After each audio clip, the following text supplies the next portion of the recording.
Happy to be joined by Sean Payton now. He's in Idaho. I'm in Florham Park, New Jersey, recording this out on the road, doing some stuff today. So, Sean Payton, wow, you're a TV guy now. How does that feel? Well, like anything else, it's something new. You know, every once in a while, I think it's pretty. Look, we get into routines. We're all creatures of habit, and I remember going to the Super Bowl, interviewing with Fox and then Amazon, and putting a suit on and getting in an Uber and driving up to the studio and getting out and thinking, man, I'm uncomfortable. This is something, you know, first, all I've been doing is coaching, and you get in a routine, but it's kind of like, it's something new and different. And so I like that. And there are certain things that you know, we all have that kick in. We want to do well. We want to please. We want to be really good. And so those things still apply. It's just in a different form. So, you know what, I find myself wondering this sometimes about people who've done one thing for a very long time and who are very good at it. What I wonder about with you is, you know, you had such a great time and so much fun putting together a game plan and meeting with your quarterback on Saturday night and deciding. And I saw it one time, you do your dot plays, you figure out your favorite plays. And I remember you had 42 dot plays going into a game once in 2018. And I said, how many of those do you think you'll get to? And you said, I hope all of them. Drew loves them. I love them. I want to call them all.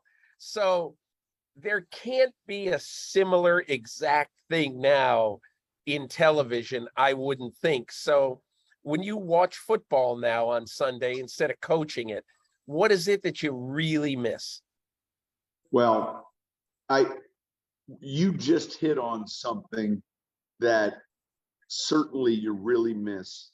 I would say the camaraderie of that staff and locker room, you get to feel a little bit with your group in the studio. Like you're going somewhere to work with people you like working with. Because look, if I was a dog, I would be a retriever. I wouldn't be the dog that, like, I don't do well hanging out by myself.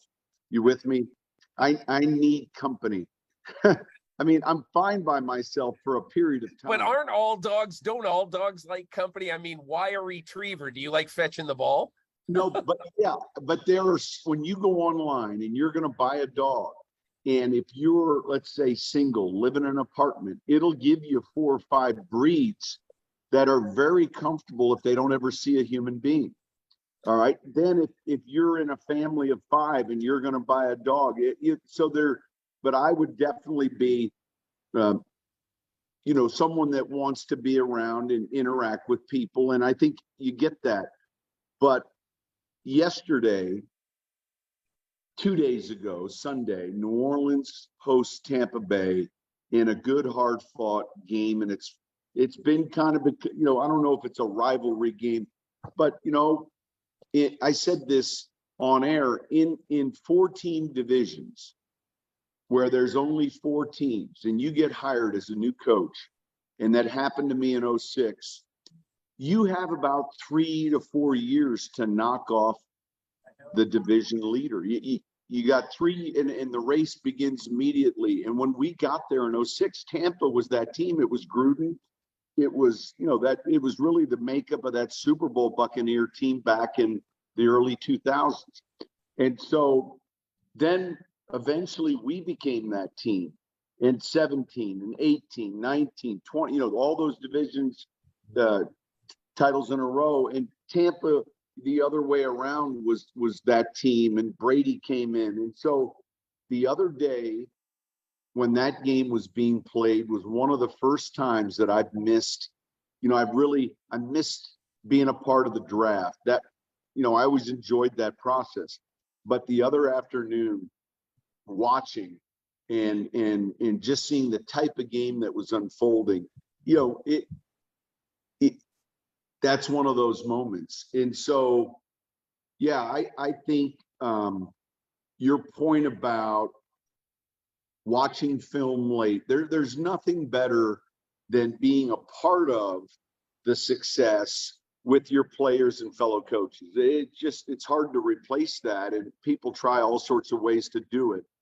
But when you look at something 2 years back and see an idea, and then it comes to fruition in the third quarter on third down for a touchdown. I mean, are you kidding me?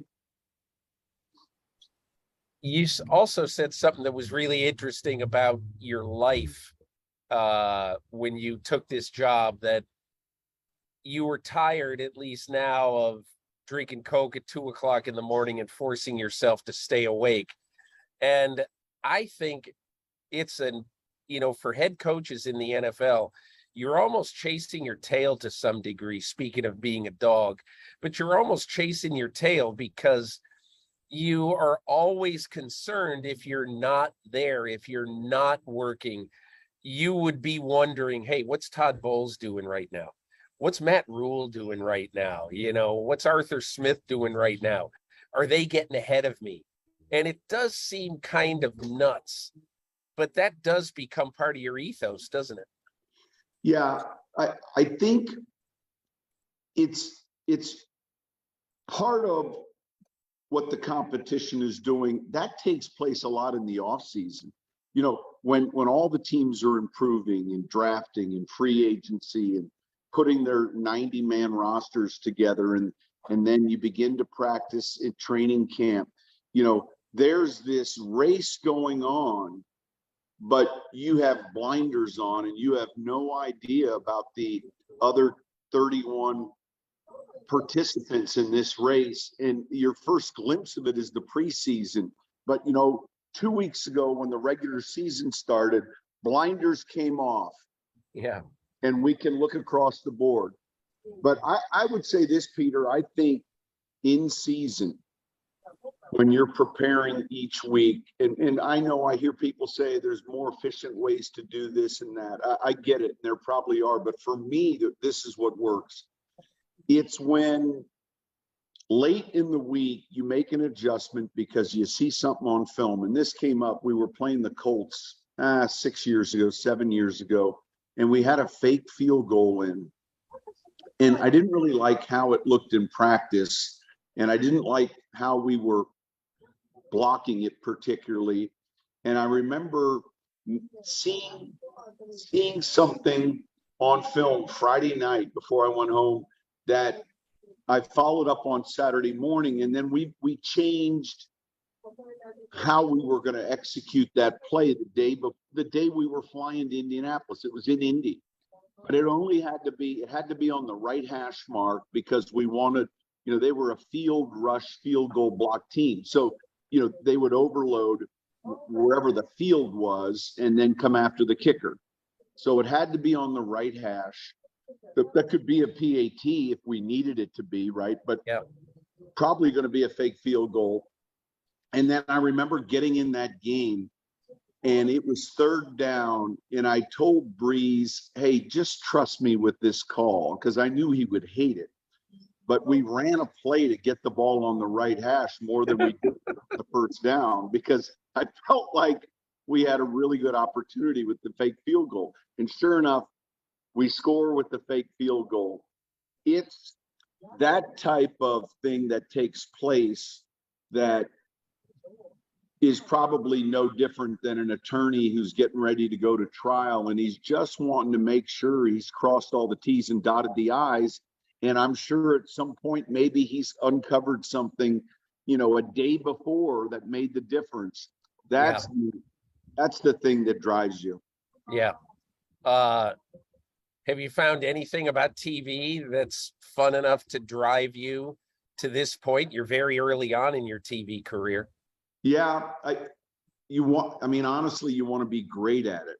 Like the first weekend, my suit was a tick small. I couldn't button the first button, so it stayed open. I thought for the most part, the program went well, but then afterwards, everyone, they're like, man, it was great seeing you on. You did a great job. I loved hearing you.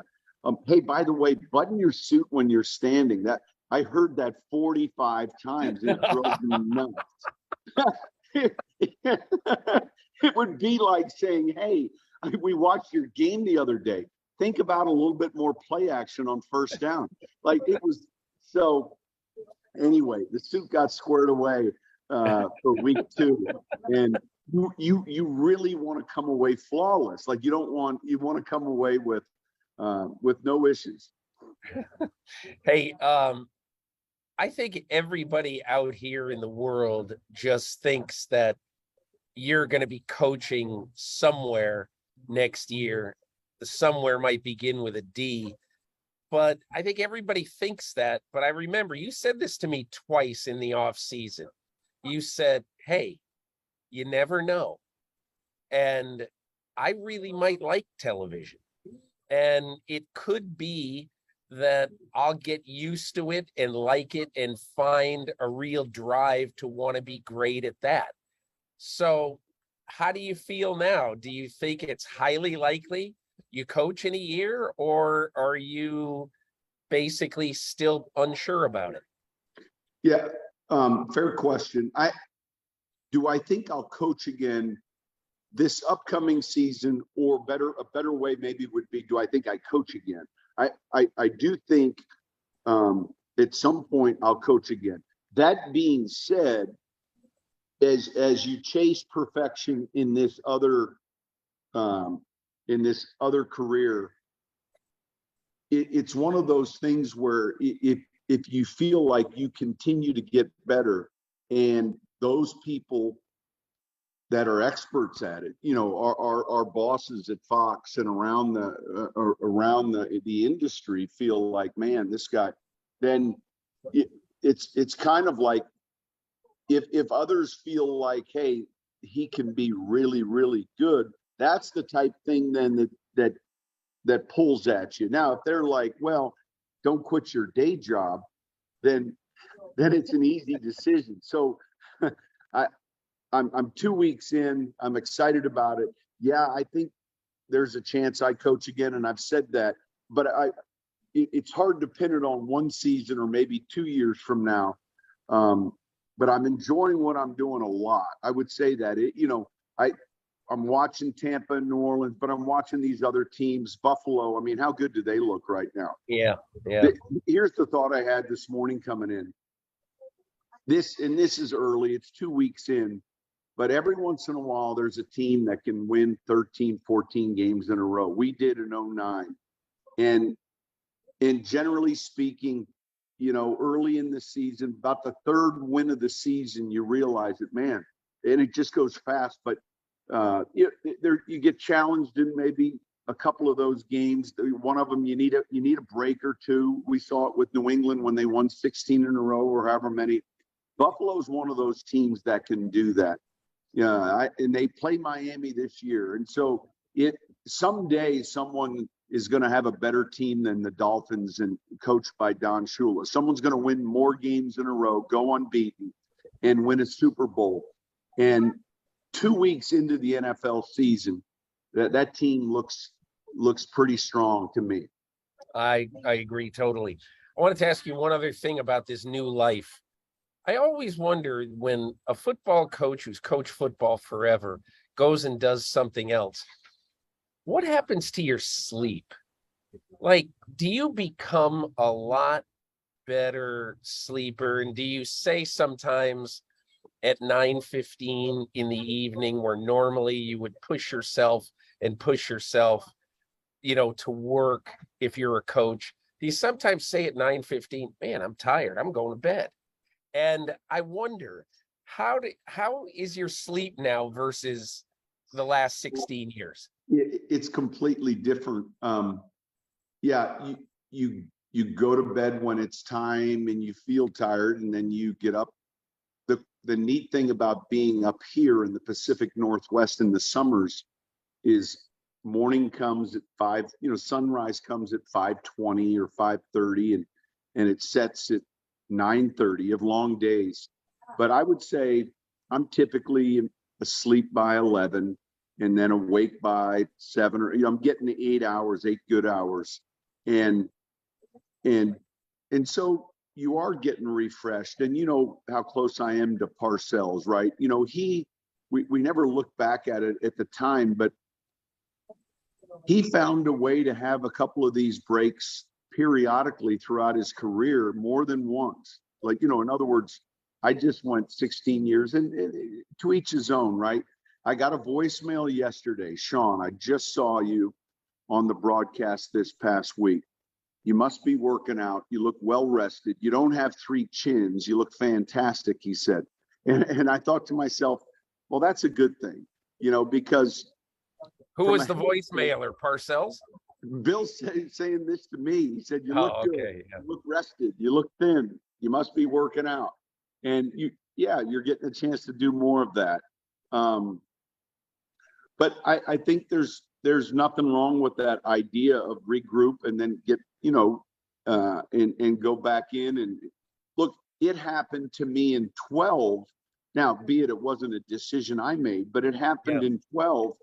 And I recall coming back in 13 and, man, ready, you know, and so there's a physical side to that, but then there's also a mental side of, you know, you hear of burnout and you don't want to start just getting angry at everything. You know, that I'm an upbeat, I would consider myself a glass half full person, not the other way around. And so you want to have fun doing it still.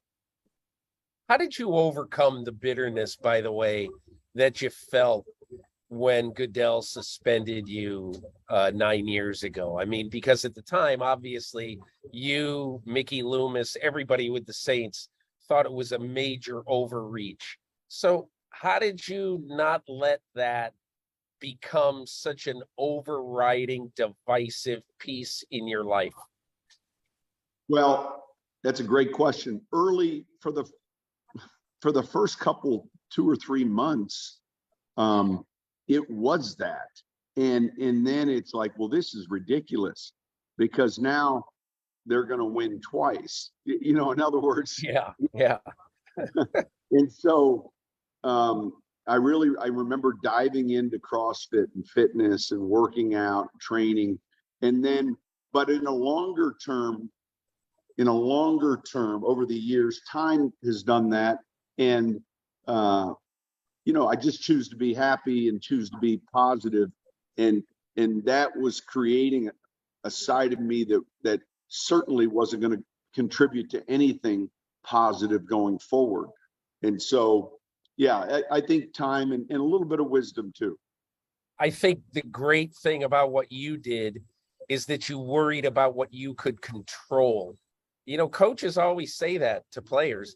Worry about what you can control. Forget everything else. You worried about what you could control. There was nothing you could do once the legal process had played out. You know, you were going to be gone. So let's do something good. Let's go coach my son's team. You know, let's get in great physical and mental shape so that when you came back, you were like the golden retriever chasing the ball. Yeah, ready. Yeah, absolutely. Yeah. Hey, Sean, listen, really appreciate you taking all the time. Thanks. And good luck in this second life, whether it lasts 8 months, whether it lasts 8 years, whatever it is. Good luck to you. Peter, thank you, as always. Hi, I'm Mike Tirico, and thanks for watching. Make sure to hit subscribe for the latest news and highlights from NBC Sports.